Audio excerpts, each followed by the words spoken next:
ಸುದ್ದಿ ಸಮಾಚಾರಕ್ಕೆ ಸ್ವಾಗತ. ಇಂದು ಗುರುವಾರ. ನಾನು ಭಾಗ್ಯ ನಂಜುಂಡಸ್ವಾಮಿ. ಸುದ್ದಿಗಳ ವಿವರ. ಇದೊಂದು ವಿಶೇಷ ಸುದ್ದಿ.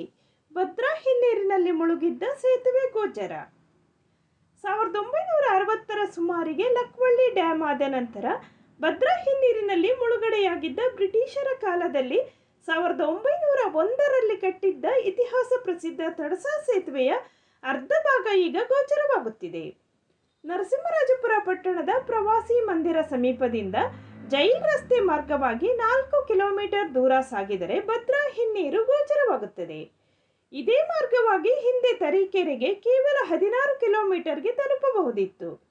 1901ರಲ್ಲಿ ಈ ಮಾರ್ಗ ಮಧ್ಯೆ ಬರುವ ತಡಸಾ ಎಂಬ ಊರಿನಲ್ಲಿ ಹರಿಯುತ್ತಿದ್ದ ಬಕ್ರಿ ಹಳ್ಳಕ್ಕೆ ಬ್ರಿಟಿಷರು 9 ಕಮಾನುಳ್ಳ ಸೇತುವೆ ನಿರ್ಮಾಣ ಮಾಡಿದ್ದರು. ಸಿಮೆಂಟಿನ ಗಾರೆ ಇಲ್ಲದೆ ಕೀ ಸ್ಟೋನ್ ತಂತ್ರಜ್ಞಾನ. ನಮಸ್ಕಾರ. ಎಲ್ಲ ಸುದ್ದಿ ಸಮಾಚಾರ ವಾಹಿನಿಯ ಎಲ್ಲ ವೀಕ್ಷಕರಿಗೆ ಕಾರ್ಯಕ್ರಮಕ್ಕೆ ಸ್ವಾಗತ. ಈ ದಿನ ನಾವು ತಡಸಾ ಸೇತುವೆಯ ಸಮೀಪದಲ್ಲಿದ್ದೀವಿ. ಇದು ನರಸಿಂಹರಾಜಪುರದ ಲಿಂಗಾಪುರ ಗ್ರಾಮ ಹಾಗೂ ಭದ್ರಾ ಹಿನ್ನೀರಿನ ತಟದಲ್ಲಿದೆ. 1960ರ ಸುಮಾರಿಗೆ ಲಕ್ವಳ್ಳಿಯಲ್ಲಿ ಭದ್ರಾ ಡ್ಯಾಂ ನಿರ್ಮಾಣವಾಯಿತು. ಇದರ ಪರಿಣಾಮ ಭದ್ರಾ ಹಿನ್ನೀರು ನರಸಿಂಹರಾಜಪುರದ ಅರ್ಧ ಭಾಗವನ್ನು ಆಚೋಪನೆ ತೆಗೆದುಕೊಂಡಿತು. ಲಿಂಗಾಪುರ, ಜೇಡಿಕೊಪ್ಪ, ಕೆರೆಕೊಪ್ಪ, ಹೆರಂದೂರು, ಗುಬ್ಬಿಕೆರೆ, ಕೆರೆಕೊಪ್ಪ, ಗೇರ್ಬೈಲು ಸೇರಿದಂತೆ ಅನೇಕ ಗ್ರಾಮಗಳು ಭದ್ರಾ ಹಿನ್ನೀರಿನಲ್ಲಿ ಮುಳುಗಿ ಹೋಯಿತು. ಭದ್ರಾ ಹಿನ್ನೀರಿನಲ್ಲಿ ಇತಿಹಾಸ ಪ್ರಸಿದ್ಧ ತಡಸಾ ಸೇತುವೆ, ಇಲ್ಲಿಂದ 3 ಕಿಲೋಮೀಟರ್ ದೂರದ 3 ಕಣ್ಣಿನ ಲಿಂಗಾಪುರ ಸೇತುವೆ, ಬಾಳೆಕೊಪ್ಪ ಸೇತುವೆ ಸಹ ಮುಳುಗಿ ಹೋಯಿತು.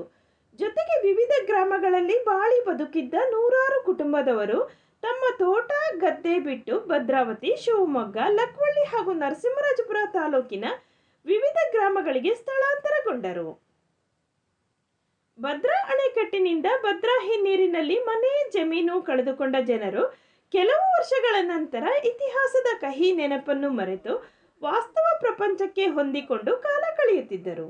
ಆದರೆ 2005ರಲ್ಲಿ ಬರಗಾಲ ಬಂದು ಭದ್ರಾ ಡ್ಯಾಂನಲ್ಲಿ ನೀರು ಕಡಿಮೆಯಾದ ಪರಿಣಾಮ ಭದ್ರಾ ಹಿನ್ನೀರು ಸಹ ಇಳಿದು ಹೋಗಿತ್ತು. ಆಗ ನರಸಿಂಹರಾಜಪುರಕ್ಕೆ ಕೇವಲ 4 ಕಿಲೋಮೀಟರ್ ದೂರ ಇರುವ ಲಿಂಗಾಪುರ ಗ್ರಾಮದಲ್ಲಿ ತಡಸಾ ಸೇತುವೆ ಕಾಣಿಸಿತು.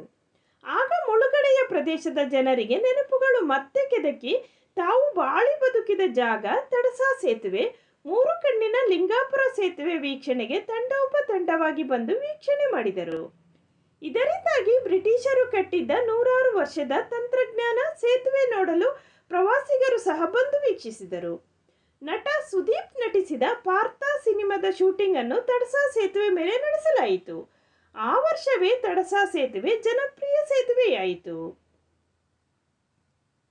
ಶಿಕ್ಷಣ ಇಲಾಖೆಯ ಸೂಚನೆ ಮೇರೆಗೆ ಅನುತ್ತೀರ್ಣರಾದ ಎಸ್ಎಸ್ಎಲ್ಸಿ ವಿದ್ಯಾರ್ಥಿಗಳಿಗೆ ಮೇ 15ರಿಂದ ಜೂನ್ 6ರವರೆಗೆ ಪರಿಹಾರ ಬೋಧನೆ ತರಗತಿ ಪ್ರಾರಂಭವಾಗಿದೆ ಎಂದು ಕ್ಷೇತ್ರ ಶಿಕ್ಷಣಾಧಿಕಾರಿ ಕೆಆರ್ ಪುಷ್ಪ ತಿಳಿಸಿದ್ದಾರೆ. ಅವರು ಪತ್ರಿಕಾ ಹೇಳಿಕೆ ನೀಡಿ ತಾಲೂಕಿನಲ್ಲಿ ಅನುತ್ತೀರ್ಣರಾದ 54 ವಿದ್ಯಾರ್ಥಿಗಳಿಗಾಗಿ ಪಟ್ಟಣದ ಕೆಪಿಎಸ್ ಶಾಲೆ ಹಾಗೂ ಬಾಳೆಹೊನ್ನೂರು ಜಿಎಚ್ಎಸ್ನಲ್ಲಿ ಪರಿಹಾರ ಬೋಧನಾ ಕೇಂದ್ರ ತೆರೆಯಲಾಗಿದೆ.